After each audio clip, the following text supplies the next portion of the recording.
Hello there, health coaches. Last week was a lot of fun, and I felt like it was so needed just based on all the engagement and questions that we were getting. So we are back, as promised, with part 2 of our topic on coaching mistakes and how to fix them. Katie, thanks for joining me again for this. Thanks, Michelle. So happy to be here. Now, in last week's episode, and in this week's episode, we're tackling the mistakes that coaches are making. But, that's kind of negative. I was thinking we got to look at the flip side of that. Yes, we do. And it's all about developing our skills and learning the art of coaching. And Katie and I are going to be hosting a free training next week called Master the Art of Coaching and Build Your Confidence. So if this is a topic that's really resonating with you, please sign up to join us for that free event. It is at healthcoachpower.com/art of coaching. We're looking forward to seeing you guys there. Before we jump into today's topic, I want to give a quick shout out to Leanne. Leanne, are you here? She's one of our listeners and Healthy Profit University members, and she left this 5-star review for us on Apple Podcasts. She said, "Changing the health coaching game. I absolutely love Michelle and her podcast. After listening to her for a few months, I enrolled in her course, Healthy Profit University. It's been amazing. Not only have I learned everything I've been doing wrong, but everything I need to be doing to grow my business. I have paying clients. I'm less stressed about the process, and I get super excited with every next step. Michelle is so knowledgeable and always available for hand-holding when needed. Thank you." Thank you, Leanne. Your reviews help us reach more health coaches. And we all know there's a ton of health coaches out there who are struggling. So they need this sort of guidance. So I really, really appreciate that you took time to leave a review.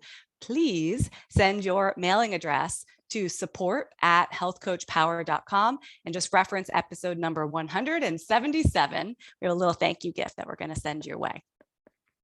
All right. So thank you, Leanne. We're going to shift gears now and get talking about our coaching topics. Katie, last week was so juicy, and you saw how I posted in our Facebook group, and I asked our members on a scale of 1 to 10, how confident do you feel coaching clients? So I want to talk about that for a minute. Yeah. Like, after I posted the question, I guess then I really thought about it even more deeply. And I was like, well, what does it even feel like? How do you know that you are truly coaching with confidence? So let's say that somebody, and we had coaches rate themselves at a 10. I am completely confident when I'm coaching my clients. What does that feel like in your body? What does it feel like for you, Katie? It just feels like home. Like it just feels like you're at home and you're comfortable and you're at peace. Like I'm sitting on the couch with my family and I have a real rapport with my client. And I know whatever curveball she throws at me, I'm either going to have the answer or I'm going to feel okay with saying, no idea what you're talking about, but let's find the answer together. Or I'm going to be able to redirect her to what she's really asking me. If she says, I'd like to know all of the exact numbers for my thyroids, and I think that it's this, and then it's like, what are you really worried about? Are you worried that you're going to continue getting sicker and feeling worse? Or do you really, are the numbers really important to you? Do you want to keep a log? So what are you really asking? So being able to feel those curveballs and still feel like I'm sitting on my couch on the chase with my feet up, getting ready to watch another episode of, I think we're watching Boy Meets World right now. Yeah. So the way you described it and used the word home, to me, that felt like safe and calm. Yes. Safe and calm. Safe and calm. We love that. So I completely agree. And I know that I'm coaching with confidence when I am able to just say, oh, I have a call. And I just dial the phone and I don't really think twice about it. And then when it's over, I just, okay, great. And I just move on with my day. It just flows. It's easy, right? Like people say, I think one-on-one coaching is so difficult, or I need to prepare all this stuff, or before I can start coaching, I have to put together all my materials and record all my videos and do all my things. And I'm like, actually, you guys, like, really awesome coaching is so easy. You don't need to do anything in advance. You just show up and you give that hour or half an hour of your life. Yep. And if you really can give it to your client, that's all that's required. And then there's no extra work. So just showing up, I think the confidence part comes in knowing that just showing up is enough. You don't need more. You don't need more than you. It's like one of these fashion models that walk out and they're wearing a dirty coat and everyone still stares at them. They didn't spend 3 hours getting ready. They have that confidence inside of them and everybody sees it. And I think when you have that confidence as a coach, your clients see it, they're more likely to react with you. It becomes a symbiotic relationship where they're giving you what you need to give them what they need. Ooh. So for those of you that are here live, tell us in the comments if you are like a 10 on a scale of 1 to 10 in coaching confidence, or even if you can just imagine being like, what would that feel like? How would you know that you had like all the confidence that you needed? And I also want to talk about the opposite. So let's say that we're not feeling very confident in our coaching abilities. And trust me, I have been there. Katie, I know you've been there. We all start that way. So it's cool. But just for contrast, what does that feel like or look like for you? Do you remember? Yeah. So I got into this because I lost a lot of weight. So the people that I felt most confident with at the beginning were people that were looking to lose weight. And I remember I had a client, and when she showed up on my video screen, I think she weighed 92 pounds. And my stomach sunk. I was just wondering, why is she here with me? What can I possibly do to help this woman? Because if she's looking to lose weight, that's its own problem. And if she's not looking to lose weight, I know the connection, but can I actually help her? So there's a panicky feeling, your heart starts fluttering, your mind starts going a million different places. Surreptitiously pulling out the keyboard and typing things, and your head's not in the game. So you're not going to help, right? So the minute you kind of admit to yourself that you don't think you have the answer, or you don't think you have what they need, it's just like a downward spiral. It's just a downward spiral. I just started laughing when you said the thing about like quietly Googling something on the side. I mean, like really raise your hand if you've been there. I've totally done that, but you don't need to do that. And you certainly don't need to do it secretly if you are going to look something up, right? So that's funny. If you find yourself, secretly Googling things, that's a sign that you're not, showing up with as much confidence as you could have. The other thing is that panicky feeling. So yes, when you are, and I see that Joy wrote something here about not liking to be put on the spot, that can make you panic, especially in the beginning. I know that I would get that panicky feeling before I even got on the call. So maybe it's 20 minutes before the call scheduled. Now it's 10 minutes before. I'm getting a little sweaty. I'm getting a little fluttery. I'm getting on the phone and I'm saying some strange things because I'm coming from a place of nerves. Yeah. And that is the opposite of feeling grounded. It's the opposite of what your clients need from you in a session. So that like physical reaction is always a clear sign to me that I'm not coaching with confidence. Right. And also afterwards, if you find yourself second guessing everything, oh, I should have said this differently. Why did I say that? Oh, that was so dumb, right? And you're just thinking about it and rehashing it. Yes. Okay, this just means that you're still working on mastering this art. That's all. And that's okay. That's how it works, right? We have to practice. There are certain skills that we pick up along the way. I want to, again, remind you guys, if this is you, if you resonate with this, by the way, tell me in the comments if you resonate with any of that fluttery, panicky, sweaty feeling. Remember to join us for the free training next week at healthcoachpower.com/art of coaching. So Winifred is saying being a 10 would feel like a seamless flow, no overthinking, just a natural flow. Yes. And way less exhausting, right? Because all of that overthinking before the call, after the call, it is exhausting and it's really drains your productivity, doesn't it? Yep. Yes. Oh, I need to go look up this again. I didn't tell her this. Let me send her an email. Let me make a note for next week. All of that. Yeah. Yeah, right. You have to go take a nap after your client sessions just so that you can show up and finish your day. Kimberly is saying the number has gone, like, I guess her number has gone up over the last few years. Her first 1 or 2 years of coaching was a 2 or 3, feeling in the 8-ish range now. Learning to really listen has helped. You just said it perfectly. You don't need all the answers. And I think it can take years. I wonder how many years it really took me to start feeling that seamless flow. Do you have any idea for yourself, Katie? I think that's really hard to identify because I don't think, just like your client's journey, I don't think it's a straight line. I don't think you start at a 1 with your first client, and then with the next client or the next client after that, you're a 2. I don't think your confidence goes up. I think you start low, or maybe you start high. I just got all of this training and learning. And then you sit down with your first client. And I think Julie was saying on this, before I'm a this, and during I'm a this, and then after I'm a this. And I think that can happen with each individual call. But I also think that during the course of your coaching career, you can realize that I thought I was great, but now I'm realizing I was missing this. I wasn't doing this.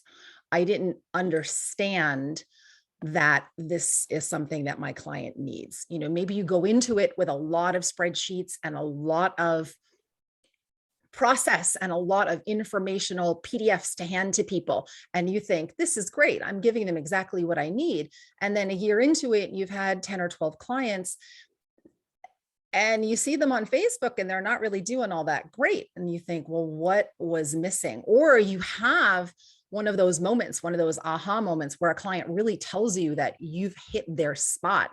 And then you say, why haven't I been getting this with all of my clients or with other clients? So then you go down a little bit. Well, maybe I need to change. Maybe I need to do something different. So I think it's constantly building, going backwards, building and going backwards.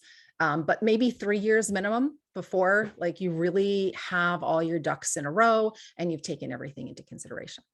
I think this is so important because 9 times out of 10, when I see a health coach who is struggling with marketing, which is different, but oh so related, it's a lot of times it's because they're just so fearful. What if it works? What if I succeed? What if my marketing totally nails it? And now I have all these clients. Oh my God, I have to work with them. So let's talk about a couple different areas today that coaches are struggling with. Why don't we start off with the coaching relationship itself? So what mistakes might we be making that hurt our confidence and diminish our power as a coach in that regard? Yeah. So I think a mistake that I see young health coaches making, not necessarily age-wise, but young in the coaching journey, is giving over control to their clients. They're so excited to get a client. The client says, I want to meet at 9:00 Tuesdays and Thursdays every week for a month. And you're like, well, I don't really want to work past 6, but she's a client. I'm gonna let this happen. Or they don't show up for their sessions and they show up half an hour late and they're like, we can still do this, right? And you're like, well, I don't have anything else going on. So letting your client really run the show and control things.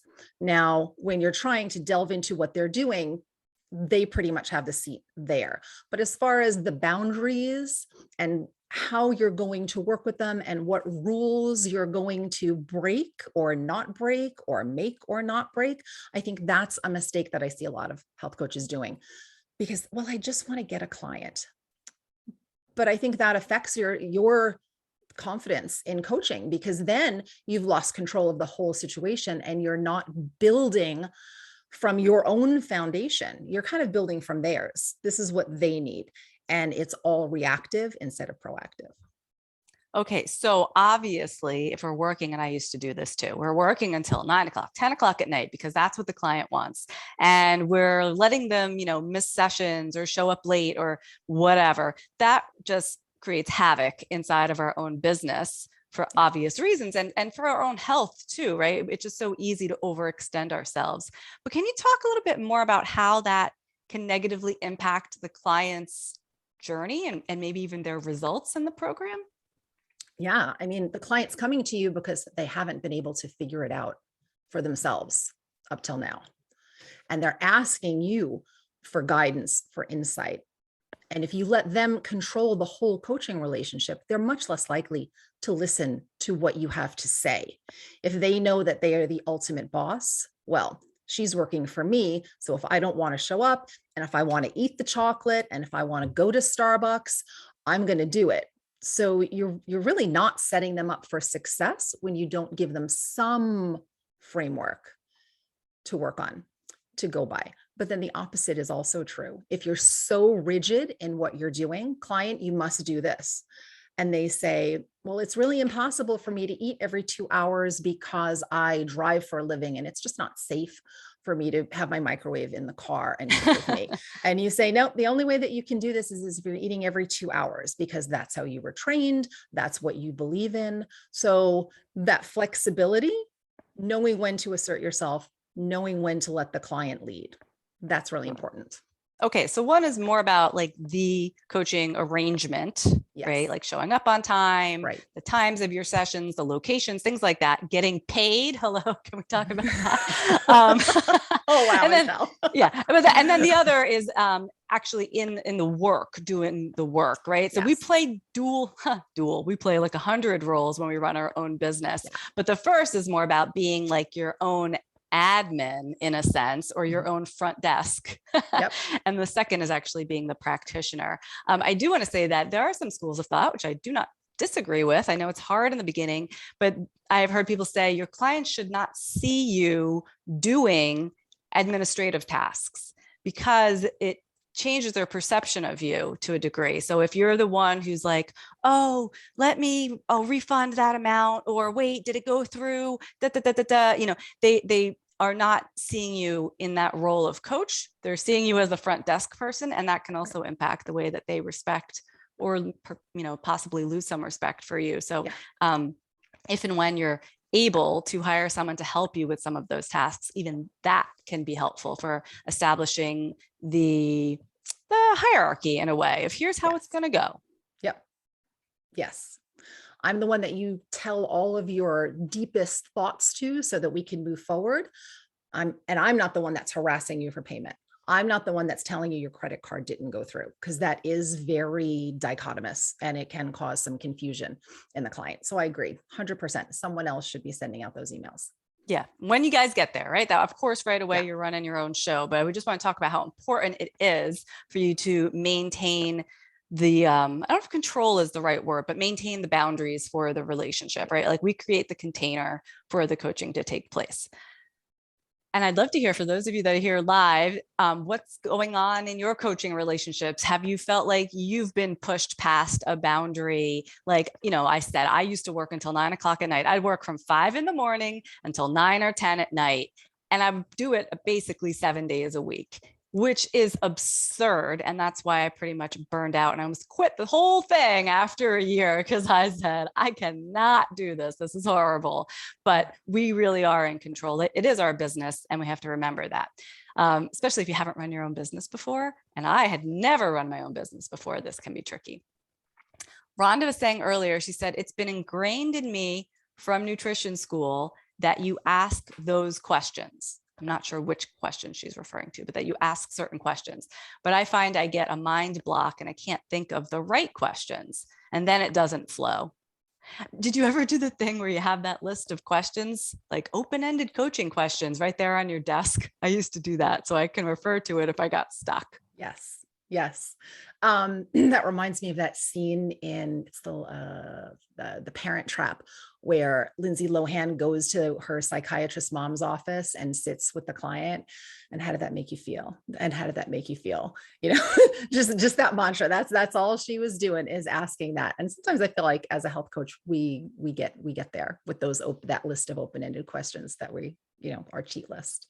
You only need a couple in your back pocket, but I like the idea of turning things around and asking the client versus me coming up with, okay, now let's talk about this, or, hey, like, what do you think about that?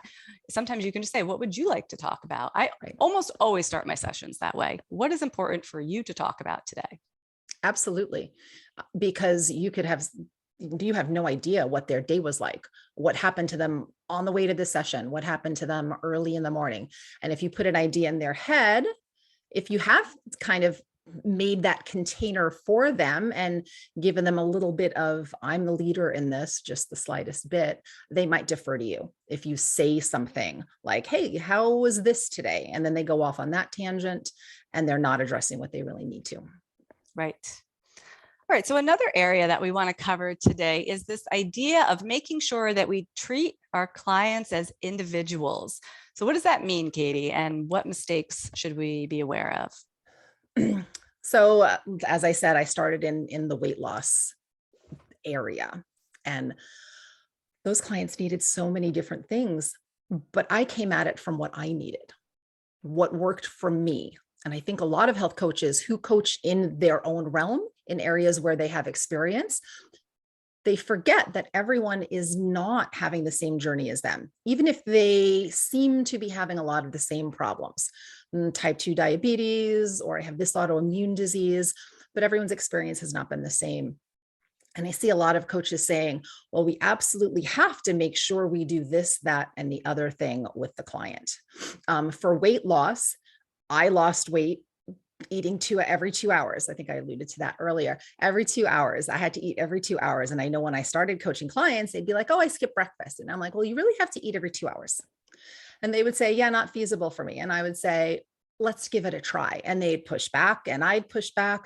And then the next person would be like, I love eating every 2 hours, which would validate me thinking everyone needs to eat every 2 hours. So I spent a little time spinning around that before I realized, oh, if you skip breakfast, then they're going to, and I give them the stamp of approval of eating breakfast, then they're going to be in a much better place for lunch. And their whole day is going to start off better, rather than them thinking, wow, I'm doing it wrong. I'm never going to get this right because I'm never going to be able to eat every 2 hours. And my coach is telling me that I have to. So really looking at what your client needs and how you can shift your deeply seated beliefs about health to match their situation, because that's really your job. If they could do that themselves, they wouldn't be hiring. They wouldn't be hiring me to figure that out with them. Yeah, this is particularly tricky, I notice, with coaches who are very staunchly vegan, or I am a keto coach, or actually I was just talking to one of our Healthy Profit University members the other day, and she's all about intermittent fasting. But once she started getting clients, pretty soon, actually, it's been just a couple of months, she came back and said, you know what, though, like, I don't think everyone's really ready for intermittent fasting. So I want to be able to meet them where they're at and do other things. Is that okay if I'm an intermittent fasting coach? And I'm like, yes, dear baby Jesus. Yes, yes, yes, absolutely. And that is the most mature way that you can approach your client relationships, with that this person is not necessarily going to do or want to do the thing that you want them to do. And to have total respect for that, because they know themselves, their life, their body way better than you ever will as a coach. So I definitely wanted to underscore that point for anybody who is coaching in a particular realm, dietary theory, that can get tricky. And I think you can still stay true to that dietary realm with the idea that they're moving closer towards that. Obviously, if you're an intermittent fasting coach and this person sought you out to work with, they have some interest in intermittent fasting. They're not thinking, I am never going to intermittent fast, but I'm going to hire this person who's an expert in it to help me not intermittent fast. So just not working for them now. Maybe they're going to get there. Maybe they're going to realize that intermittent fasting is not for them. And if you've built a relationship and laid the groundwork, then you can continue to have them as a client, even though you're not moving them even closer to an intermittent fasting diet. Katie, I think we should also just briefly talk about that conversation that came up inside the HPU group the other day about what if I have resources, PDFs, information for my clients, and I'm giving it to them like week 1, and then week 2, they get this stuff, and week 3, they get this. But then the client wants to talk about it out of order. And I think this goes back to treating clients as individuals. I would love for you to just talk a little bit about that, because I liked what you had to say. I mean, I think what I said on that post was that she'd made the exact argument for why a premodulated program doesn't work in one-on-one coaching. It works in a group coaching environment when someone has different expectations, but when they're hiring you to one-on-one coach, they want you to deal with their current needs. And yes, you can have resources for them to review and look at, but reactively sending them versus, so you can just go to module 6. And I know we're only in our second week of coaching, but module 6 is going to give you that information. And I love how you can do that in Practice Better. You can either have a program and move modules around, or you can just send them the, there's that other section of Practice Better where you can just send them in. I don't know, but not everyone's even using Practice Better. Yes. But the point is, right, we can give them what they need when it comes up. Yes, when it comes versus up. us telling them when it's going to come up. Yes. Even it could be as simple as your client read an article this morning about XYZ and now they want to talk about it, even though that was not part of your plan and that you didn't even see the conversation going there. Right. Maybe you were going to talk about that 3 weeks from now. But I agree with you. After, I've worked in so many different capacities, different structures I've tried with clients, groups, individuals, large groups, small groups, having that sort of pre-modulated format, treating an individual like they are in a group or in an online course, those two ideas kind of butt heads. Yes. So I would save this is week 1, this is week 2 for when you are offering some type of online course, because then of course you have to create a system. You have to create, the information for each one of your lessons and whatnot. But for most coaches, we're not there yet. The online courses come later. And to do an online course really well starts with really doing one-on-one coaching well and getting a feel for how often does it flow like this? What do clients typically want to talk about in what order? Because then you kind of approximate that when you create an online course. Right. But the one-on-one coaching is essential for learning the order, learning what information is important and maybe what's not, even though you thought it was going to be. Yeah, I think sometimes as coaches, we forget that we're in a very different place. We're almost looking backwards and they're looking forwards. And the same place looks very different from both these points of view. Even if we've been through it, we're not there now. And it's hard sometimes to put ourselves in the shoes of the person who is trying to make change. Because once you've done something, it seems really easy. I think I talked about skiing last week. I can't ski. And anyone that can ski looks at me like I'm crazy because it's the easiest thing in the world once they've mastered it. So once you've mastered the idea of listening to your body, putting your health first, understanding, all those things that we health coaches do, someone who's not there yet, they can't even understand that that's a concept most of the time. Yeah, this is a really good point. It is hard for us to look back. Sometimes I think that all the stuff that we learn in nutrition school and then the further certifications that we get in health and wellness, sometimes it's doing us a disservice because we continue to move further and further away from where our clients are at. They're back here going like, is there gluten in rice? And we're like way over here, learning some crazy science stuff. We'll have to look even further backwards to see them. Yes. For those of you that are here live, if you have any questions, you can feel free to put those into the comments. Katie, I know that we are going to be discussing how to handle the first session with your clients. We're going to be doing that during the webinar training next week. Why do you think that first session is so important? Oh, it's like the foundation of a house. You're building that foundation and you've started that in your sales call. But if you let it fall apart during the first session, if you let the client take control, if you start listening to what they think they need, you're just going to move farther and farther away from where you need to be to bring them where they want to be. That walking hand in hand, that helping them see that they have all the answers and you're just really there to help them crack open that walnut and find out what's inside. If you don't set that up properly, it's hard to get it back. It's hard to get back from a poor first session. Client might lose trust in you. They might think, wow, she really sold me on that sales call. And that's not what I'm really, really getting. Or maybe they suddenly feel like now that they're ready to open up to you, they're a little hesitant.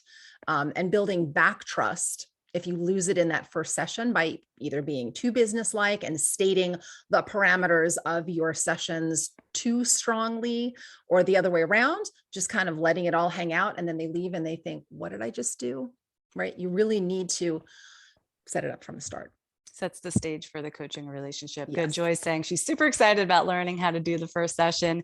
And it does. I mean, I always feel like that's when people are the most excited, right? They've just signed up. They have the most enthusiasm. So I'm always thinking like, how can I make sure I set the stage well, but also how can I capitalize on this excitement? How can I help make the most of it? Like, this is when they're most likely to, agree with something or try something or have an open mind.